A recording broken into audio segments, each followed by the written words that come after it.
on tape because he was back in the green room, and even before I was off, they're like, "Get your stuff, get ready, get out of here." They were the producer had tears running down and was yelling. Other women were breathing heavy, freaking out. The woman that did my makeup, named Yoko, an attractive Japanese lady, she, I was like, the women in India that are being raped in mass, the police won't help. In fact, a lot of them are involved. It's so corrupt. And it's talking about overpopulated. I mean, I talk to folks who go to India a lot. It's just hellish in the cities. A lot of nice people over there, though. But you have really good people or really bad people. I guess that's the way it is everywhere. But to finish the story, well, I'll just get to it later. It just, I'm sitting there. This is like 10 minutes before, and they're putting makeup on me. And they're sitting there. And I go, hey, I've got daughters. They're learning how to shoot firearms. And I think it's good that, when they're move away or whatever, or when their husband's gone, they have firearms to protect themselves when they grow up. And I go, these women are asking for firearms in India. And she goes, no, I'd rather the police handle it. And I go, well, what do you do when you're on a bus? And because they just had the CIA guy, admitted CIA, Anderson Cooper was on right before. And he was talking about, them raping that woman to death with a 4-foot iron rod, rebar. And I was saying, man, those women need to be armed. And she said, no, only the police can be armed. And it's just so domesticated. I mean, just so domesticated. I think about my grandmothers, one of them who's still alive, and they weren't, Mrs. They were ladies, real sweet and everything, cooking pies, but somebody came around the house, giving them problems. They went over and got the rifle and said, "You ready to die, buddy?" I mean, how did they turn women into this? And men are even more weak than women. Now, I'm watching all the sitcoms and dramas, because when I'm in a hotel room, I'll watch more TV than I normally do, and then watch them on the airplane. They have dramas and sitcoms on. The men are all bumbling buffoons, and the women are the bosses. Every movie, every show, it's just like this agenda is anti-human.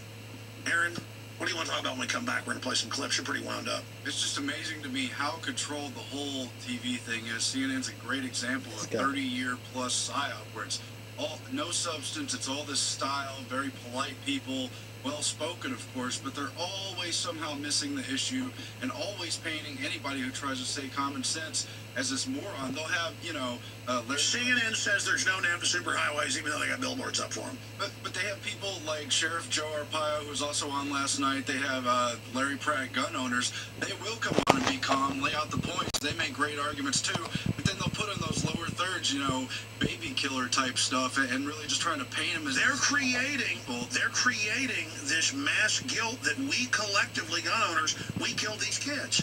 When I meant to say this is why I kept getting mad. They created the victim disarmament zones in those schools. Alex, it was great to see someone go in there like Jesus did to the corrupt bankers in the old churches in the days of the Bible and turn over the tables and say, this is a matrix breaking through moment. This whole system... Whoa, I never said that in the office. I said that to Rob Dew, and he said, and I wasn't going to do it. I said, what if I overturned the table like Christ? And it was almost like, then they didn't want to even be at the table. It was weird that they wanted me out there, I guess, to have a lower view. It made me look fatter.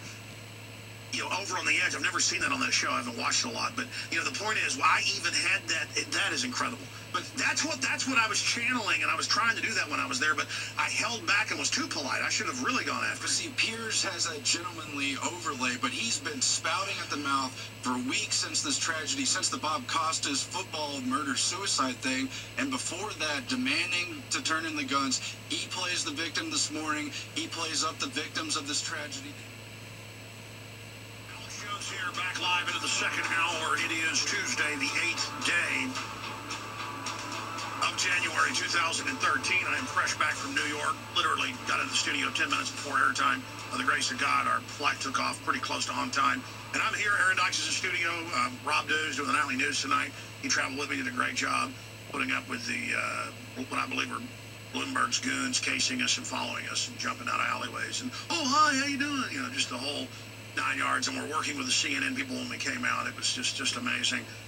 But what's even more incredible, and we have these clips coming up. Most shows would just constantly be playing clips of it. I haven't even gotten any clips yet. Where they've got all these different CNN hosts and advisors, the disgraced Alan Dershowitz, but it shows how evil the mainstream media is. Oh, he's a good, old, well-spoken old man. He calls for the government to be able to torture you whenever they want.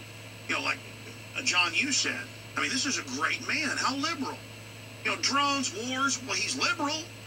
Just like with Obama, he's got a peace prize. It must be good. I was supposed to debate him. They totally chickened out. And it was classic. I mean, and they were talking in Pierce's ear the whole time. They wanted to cut after the first segment when I started attacking their precious sponsor. It is a crime. And I've had congressmen and women on about this, that upwards of 20% of Americans are on dangerous drugs, a lot of them kids. They put 2-year-olds on psychotropics, folks that attack the brain, the heart, the organs.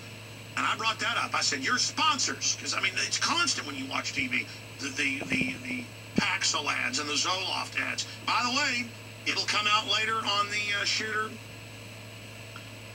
In this case, you know, he's under psychiatric care, and that's his default with the so-called Asperger's, probably vaccine damage of the supposed Adam Lanza shooter. Turns out the Batman shooter, it's official, mainstream news, I'm going to get to that later in my stack, that he was on a bunch of medication. Really? And that he just so happened to be under a Department of Defense grant paying for everything. And he just so happened to have a top Air Force psychiatrist assigned to him who was over a whole base but moved and spent time with him almost every day. And there's big notebooks, but that's, you know, not going to look at those. And this is a psyop, ladies and gentlemen, and they're going to do more. Let me tell you why they're so confident to go after the guns. They're going to stage more shootings. They're going to wind up more mentally ill people. They're going to do it. And it's going to be Bushmaster, Bushmaster, Bushmaster to say, see, we can ban one gun, we can ban them all. And the bills are introduced to ban your guns and physically take them. And to have a purge against you. So our forebears, Sam Adams, spent almost all the money he had, one of the wealthiest men in Boston, putting out pamphlets for a decade because he'd watch redcoats beat up his friends and abuse some of his family. And he'd watched them as bullies engage in that type of behavior. And he said, I will do everything I can to bring you down. And he also was involved in 1775. Whenever redcoats would beat up citizens of Boston, the men would get together and go beat them up. So it became big street fights. I mean, men back then, you know, oh, really? 5 of you beat up my son? Well, I'm coming for you. That was back before all the fluoride and all the estrogen in the food and water. And, you know, some people are timid out there. They're like, hey, we need to just be nice and friendly with the New World Order. Let me tell you something. That's what got us in this position. They're arming up. They're putting their hands on our body. It's all dog training, submission training. They're poisoning us. They're dumbing us down. They're attacking the family. They're killing 50+ million babies. Even though abortion's more unpopular than ever, they've got more funding for it and more abortions than ever. It's just amazing. That's right. Less people support abortion, but they're statistically now getting more people to have abortions just because the population's gone up. About 70+ million since Roe v. Wade, but that's a side issue. It's a paradox there in the graph. And I kept trying to get him to respond. He goes, well, let's have a debate. I'm like, respond to my point, not your point. Here are the FBI crime statistics. 20+% reduction in the last 15, 16 years. Just the last, 2007 to 11, that's 4 years. That's the last numbers. They come out a year late.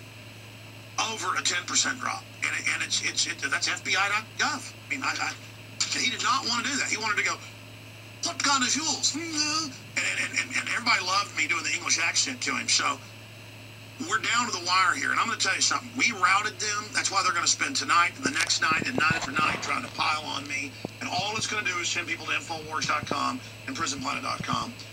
And no matter what they pull on us, you know, liberty lovers, we're not circling the wagons. We're on the attack. They're circling the wagons. And Rob Dew saw it bigger than Dallas, man. And I'd go further. It's so unbelievable that I held back. You know, the one area I'm deceptive in is that truth is so much crazier than fiction, as they've said, that the women that were running the entire operation, and then later executives, men and women, came down, and it was like